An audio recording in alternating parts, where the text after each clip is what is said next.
Bom dia a todos e a todas. Gostaria de cumprimentar a mesa, na figura do senador Paulo Paim. Para a gente é um privilégio estar aqui nessa audiência discutindo também o Estatuto, que na saúde é uma agenda importante, é uma agenda que vem adquirindo cada vez mais peso político e peso nas agendas e compromissos assumidos diante do governo federal, né?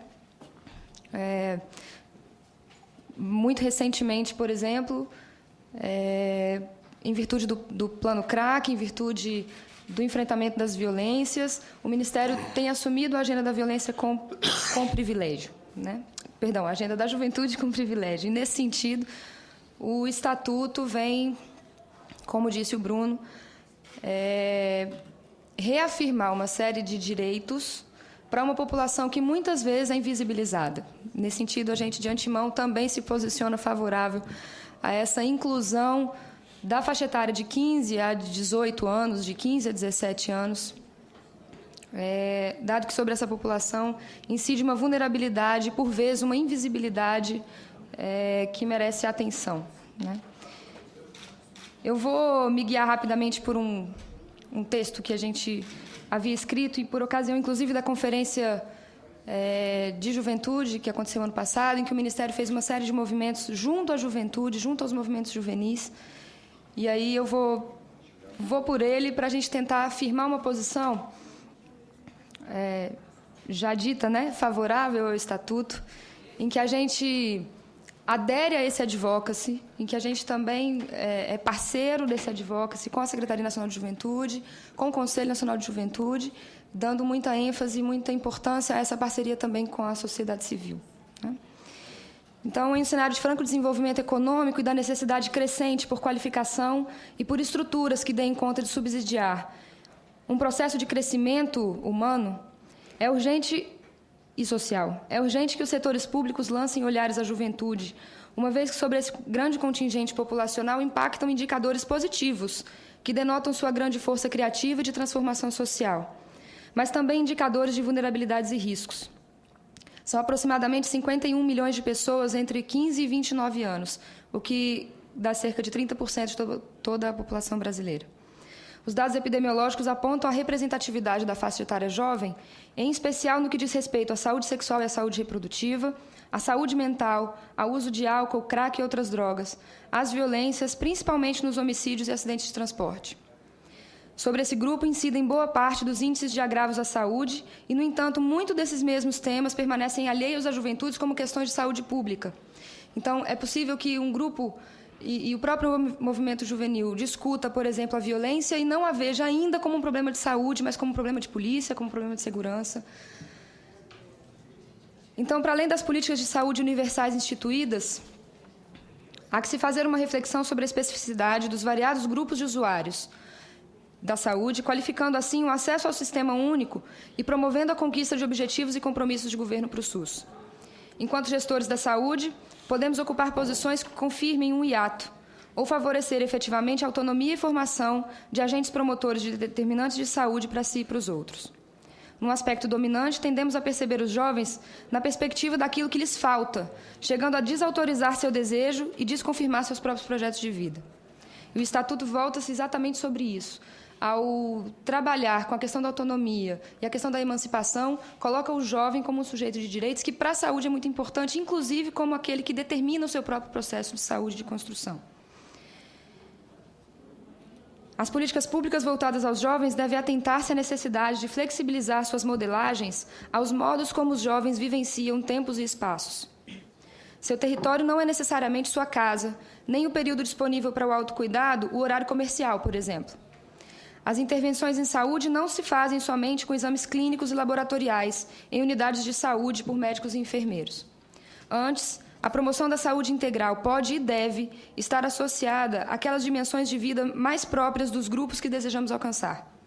No caso da juventude, a produção da saúde será tanto mais efetiva quanto sua aproximação com movimentos de cultura, de esporte e lazer, de educação de qualidade, de oportunidades de emprego e trabalho dignos e decentes, de segurança, de promoção da equidade de gênero, de promoção da igualdade étnico-racial, entre outras demandas levantadas pelos jovens e que estão presentes no texto do Estatuto.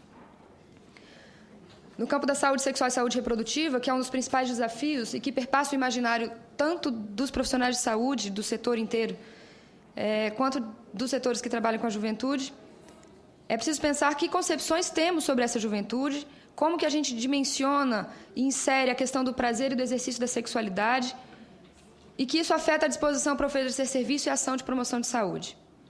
O acolhimento dado aos jovens deve ser voltado às reais necessidades que têm. E, por vezes, gestores e profissionais não conhecem essas necessidades. Daí, mais uma vez, a importância de se vislumbrar e de se dar visibilidade a esse grupo populacional por meio de um código legal fortemente instituído, com a aprovação da sociedade civil e das casas de governo em todas as esferas. Além disso, a gente enfrenta ainda um desafio no atendimento às diversidades. Enquanto agentes promotores de saúde integral, o nosso papel é fundamental para garantir o respeito e os direitos de mulheres, de homens, população LGBT, de jovens trabalhadores urbanos, do campo e da floresta, jovens com deficiências, jovens convivendo com HIV/AIDS, usuários de substâncias psicoativas, enfim. A garantia de direitos é o objetivo maior das políticas de saúde sexual e saúde reprodutiva e de todas as políticas de saúde do Ministério que a gente vem implementando com um esforço conjugado. Sobre a atenção à saúde mental e enfrentamento ao álcool, crack e outras drogas, também presente no Estatuto, dado uma certa relevância, temos sido solicitados a responder e tomar posicionamentos diante de demandas complexas, que mobilizam noções de direitos, liberdades e proteção, mas principalmente mexem com os nossos afetos. Nesse campo, algumas questões têm sido frequentes e urgentes de resposta. Na perspectiva da política de saúde mental, há que se realizar abordagens intersetoriais que garantam intervenções efetivas de tratamento e de proteção à vida. Também devem-se contemplar práticas diferenciadas na atenção aos usuários em diferentes espectros do uso de substâncias e de drogas. E aí merece um destaque importante a questão da intersecção com a segurança pública, e que eu acredito que a discussão da maioridade penal tem uma importância capital aqui. Quanto às violências que atingem e oriundam da juventude, os dados epidemiológicos apontam algumas tendências. Os homens jovens, negros, economicamente mais pobres, são os maiores vitimados nos homicídios.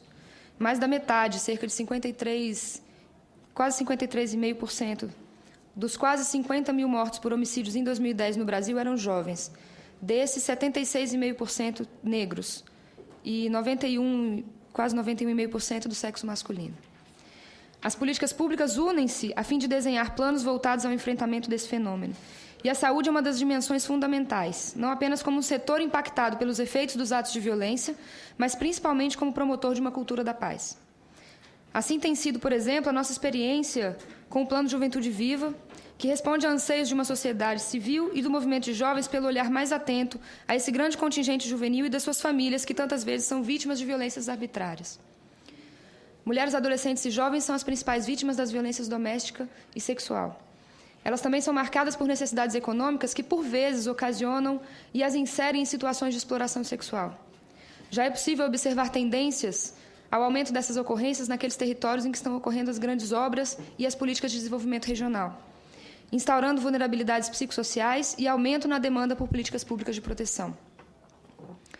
Também os jovens são vitimados nos acidentes de transporte e um fenômeno que se relaciona com o campo do trabalho, visto que muitos desses jovens são, por exemplo, motoristas comerciais, motoboys, né, quando a gente vai fazer uma análise mais fina. Ou da associação que existe entre a direção e o consumo de bebida alcoólica. E outras substâncias psicoativas, não apenas dos jovens, obviamente, mas também eles enquanto vítimas de outras situações. Finalmente, a gente também lança um olhar sobre a comunicação, e o Ministério da Saúde, no campo da juventude, tem investido muito nisso.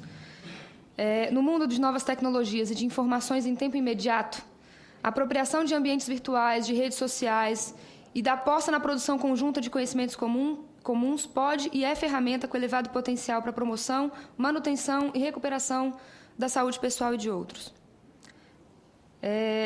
Por meio de abordagens inovadoras, a gente abre a oportunidade de aproximar a saúde de ambientes e realidades juvenis. E aí, mais uma vez, e finalizando, eu queria reforçar realmente o nosso posicionamento enquanto Ministério, enquanto área técnica, em nome da coordenação e da direção, de que, ao se trabalhar com o Estatuto, na forma de alguns princípios que são inovadores, como a emancipação, o direito ao território, a segurança, a saúde também se beneficia disso na perspectiva que a saúde trabalha com a saúde integral, né? Não é só uma questão de intervir numa situação de doença, mas, antes, uma perspectiva de atuar na promoção e na prevenção de agravos, né? Isso se faz com educação, isso se faz com acesso a direitos, isso se faz com proteção integral, e a gente está junto nessa também, né? Obrigada.